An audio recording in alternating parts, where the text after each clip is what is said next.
Hey, Alex here, eXp Land and Ranch. I sell land and ranch properties here in the Sacramento market, Northern California. And over the last several years, I've put together this checklist of 7 things you should really know before you go in and consider buying land and ranch. So we're going to go and we're going to take a look at them. Before we jump in, I wanted to point this out. I was just recognized as one of the founding members of the Land and Ranch platform here at eXp. And what the platform is a specific platform for land and ranch properties that require obviously a certification. So you can't just wake up one morning and say, I'm going to be a land and ranch. No, you got to go get certified. You got to know what you're doing in that space. But once you are in land and ranch and you get a land and ranch listing, we go and register it on this specific listing portal. And your listing really gets enhanced and distributed out to about 25 different syndicate marketing platforms. So we go out to Barron's.com, Wall Street Journal, Land.com, Horse.com, all these different listing portals. So it really gives your property international exposure. And I was part of it in the founding members, and just super cool that they recognize us at EXP like that. You can find me on Facebook, Alex Dyer, New Vision Realty Group, EXP. I've been on Facebook for a while, and I post all my content there. There's my weekly update, blog post I did, open house, that sort of thing. So you can follow me on social, like it, share it, all those good things. Now let's get into it. What I wish I knew before buying land in Northern California. These are lessons that my clients have learned both on the listing and buyer side, and really these are lessons that clients have learned really before they've come to me. Then they come to me and I'm like, hey, listen, when you're buying land and ranch property in Northern California, this is what we want to look out for. Let's jump in and take a look. So let's jump into the 7 things. We'll go over them real quick, then we'll jump into each one individually. Zoning. Zoning's a big one. There's a lot of different areas to consider. Obviously, ag zoning's the easiest, but we get into the Williamson Act, and if your property's in the path of development, what that looks like. Water, it can be a deal maker, it can be a deal killer. We're not only talking about well water, but we're also talking about um, ag water. In our area, we have PCWA, we have NID as well. These are a couple different water agencies. And so water is a big deal. Some of these water agencies have been around for 100 years, and you got to know what you're getting, what your property is entitled with. The other one is fire hazard zoning. This is changing. It seems like every other month there's a new way they're approaching fire hazard. With my listings, I go in and I get a fire quote in the beginning so that we know what the expectation is moving forward. With land and ranch properties, it is a big deal. Um, Perk test. So this is dealing with your septic tank. When you go in and buy land, you gotta get a perk test done. And in Placer County, where we are in Sacramento County, there's some really stringent regulations around septic tanks related to perk tests. Easements. All properties have easements. You got to understand what they are. Is there utility easements, driveway easements? We go in and take a look at that. Road access, legal access. A lot of times we get into having road maintenance agreements, and we need to know who has access to that road, how the maintenance comes together, who pays for it. And then we get into one, and we end with this one, very important, the true cost to make your land usable. And this ties into the perk test, into the easements, into the water, all of that. Recently, I was involved in a transaction where just the utilities alone exceeded the list price of the lot. So let's go in and we're going to break down each one of these. So depending on where you buy your land, you're going to have different zonings. We go in and look at what the zoning is initially. It shows up on our title report. It shows up on the listing as well. And so we go in and look AG5, Ag5, which is ag minimum 5 acres. We take a look at that. And then we go in and see how it relates to the general plan. This deals more with properties that are closer to the city core. When you get out into more rural areas, we're not really looking at the general plan, but it is something that we look at. We look at the long range use the county has designated for it and make sure that it's consistent with what the client's looking for. Rural residential, that's typically what we're dealing with. I have a lot of clients that have lofty ideas of buying something and subdividing it. And we go in and we look at all of that. I never want to sell a property with a false expectation. We do that homework on the front end. And then you go in and look at actually what the county will permit. And so one of the big trends right now is to buy a acre, 5 acre, 10 acre, whatever it is, piece of land, and then you go in and put in an ADU. What is an ADU? It's an accessory dwelling unit, and that way you could have a 2 unit property. But it's not just push button automatic. There's a lot of nuance that goes into it, and we explore that and we look at what actually matters on that piece of land and make sure that it's consistent with what you want to do with it. So yeah, we go in, what to watch out for. We have timber protection zoning. This gets into areas that can't be harvested as far as lumber. It's nearly impossible to convert. We talk about the Williams Map quite a bit. I have a 30-acre parcel here in South Placer. It's in the Williams Map, and that can be good and bad. You get lower taxes, but if you try and get that property out of the Williams Act, you pay for it later, and we get into that. And then we get into mineral rights and water rights. I know in California there's been a talk of taxing our well water, putting a meter on our well and taxing that groundwater. I know I have a well where I am, and my response to the state of California on that is that if you're going to tax my well, then you're going to pay for the maintenance on it. And I know the maintenance on my well, it's about $500 a year. I got filters, I have UV light, I got different things I have on there. But we go in and we take a look at all of that in our due diligence period. Now we talk about water. Water is a big deal. If you have a big piece of land and no water, then you have a big dry piece of land. In Placer County, where I live, especially in the Loomis Basin, I can drive around in August and September, and I know exactly who has ag water and who doesn't, because ag water properties are greener and they're obviously watered throughout the year. But it's a big deal. We go in and we take a look at that. If you're listing your property with us, we go in and make sure that we have all of those water rights lined out so that they're part of our marketing of the property. That way we show up right up front. On the buyer side, we go in and look at that. We go in and say, okay, where are the water rights on this? I had a case recently where the water rights, the family hadn't paid the bill in like 10 years, 10 years without paying the bill, so the water was shut off.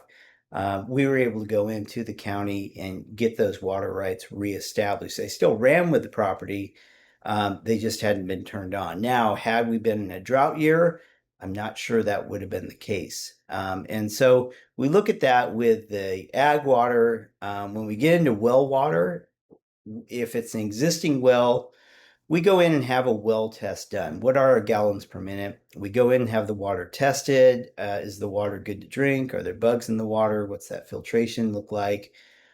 We go in and do that due diligence. When it comes to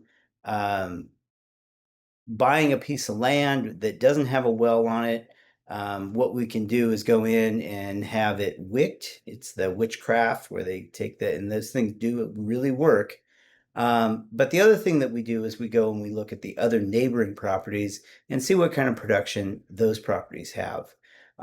When listing a property, I always encourage having a well installed. Have it installed, it adds value to your property. It removes all of that worry. I know it's expensive, but it really adds value to your property. When we're looking at creeks and rivers, the riparian rights, are they seasonal? I mean, what does that look like? We go in and we take a deep dive and really analyze what those water rights are that run with your property. And then we have the irrigation district.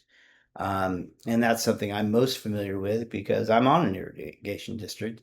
And Mine is gravity fed ditch water. I have one miner's inch. We contact these different water agencies and we see what the entitlement is that runs with the property. Again, when you're going into this on a listing, we say, hey, let's budget $1,500 to $3,000 to have your well checked out, have the water tested, get the gallons per minute tested, just a full well report done. And I do that with all my listings. I always tell my sellers, look, we want to go in and have the septic inspected, the well, whole house, pest. If it has solar, obviously solar inspection. All of that stuff, you have it inspected up front. Yes, it's expensive. It costs you, upwards of $5,000-$6,000, but it adds so much value back into your home because then a buyer making an offer on your property doesn't have to come out of pocket and pay those fees. So it really adds to the marketability of your property. But most important in this is that if there is something wrong with your property and it comes up in inspection before you have it listed on the market, we can go in and either have it fixed or we attach that and recognize it ahead of time. That way, a buyer doesn't come in and um, have a false expectation in buying your property and then renegotiate after the fact. So, if you know what's going on in California and really with all of the coastal and perimeter states of the U.S., fire insurance is a big deal. I know that my house, I've been here 10 years. My premium has gone up 400% in 10 years. This last year, it actually went down a little bit, but it's a big deal. So what we do on the front end of every deal is we go in and we get a quote for fire insurance, and then we attach that with the listing. On the buyer side, we take that quote, we go out with our own insurance professionals, and we go in and have it verified. So it's a big deal in California. Yeah, it's just a big deal. Moderate, high, very high. It's killing real estate transactions right now. So perk test, if we don't have a septic tank in place, we go in, we'll have this perk test done.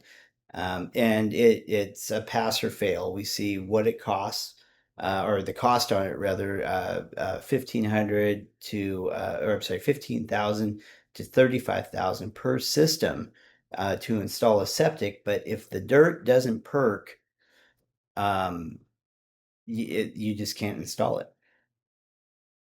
Easements come up through the title report. When we get into a transaction, again, listing or buyer side, we go in and we check out the easements, see where the utility easements are, road access easements, all of that, and make sure that you're aware of it before you buy the property, and that the plans you have for the property are consistent with the easements that exist on the property, because you don't just do away with easements, you really design around them. So road access, it's really can be frustrating when dealing with road access. I know of parcels of land, they're landlocked. They were divided off, and the road access was never really defined. And now you have a landlocked piece of dirt. Obviously, that's not something that is marketable. And so when we get ready to list a piece of property, we always go in, verify what the easements, what the road access is. And when we're dealing with road access and road maintenance agreements, we always want to go in and make sure that those road maintenance agreements are recorded, funded, that the road maintenance is being done, and this sort of thing. I know of an example. There was a road maintenance agreement that was bankrupted because it was up in the high country and it was a really snowy year one year, and they had one of the residents going in and clearing the road of the heavy snow. And by the time he got done billing the road maintenance committee, they had to go bankrupt it, and now there's no one doing the road maintenance. So we go in, we take a look at this ahead of time.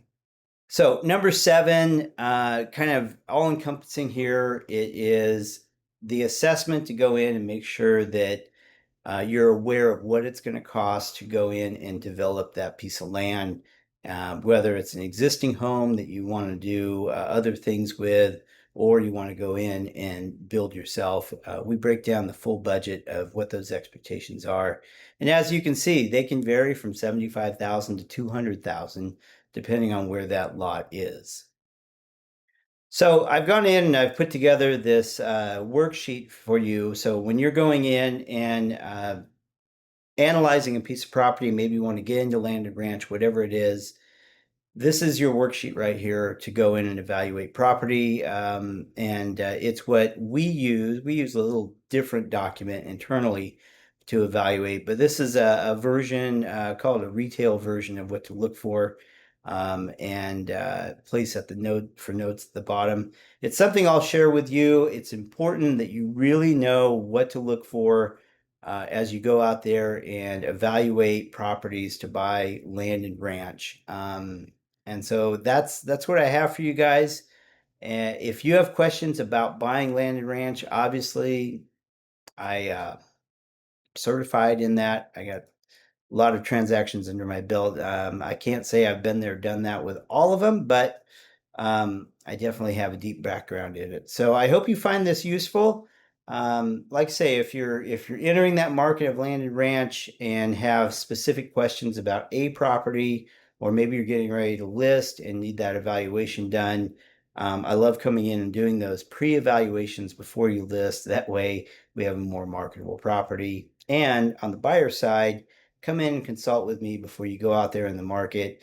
Tell me what you're looking for, what your dream is, what your expectation is, and I can find properties that fit that, what you're looking for, rather than have you go all over the place looking for property and then go, wow, I wish I would have known this ahead of time. And that's really what I'm trying to convey here. It's really important to understand these things ahead of time. I've summarized it into 7 things to look out for. Obviously, there's a lot more, but these are the 7 basics. So I hope you find this useful. You know, anyone looking for land and ranch property, obviously just refer them over to me. I'd love to help them out. Thanks.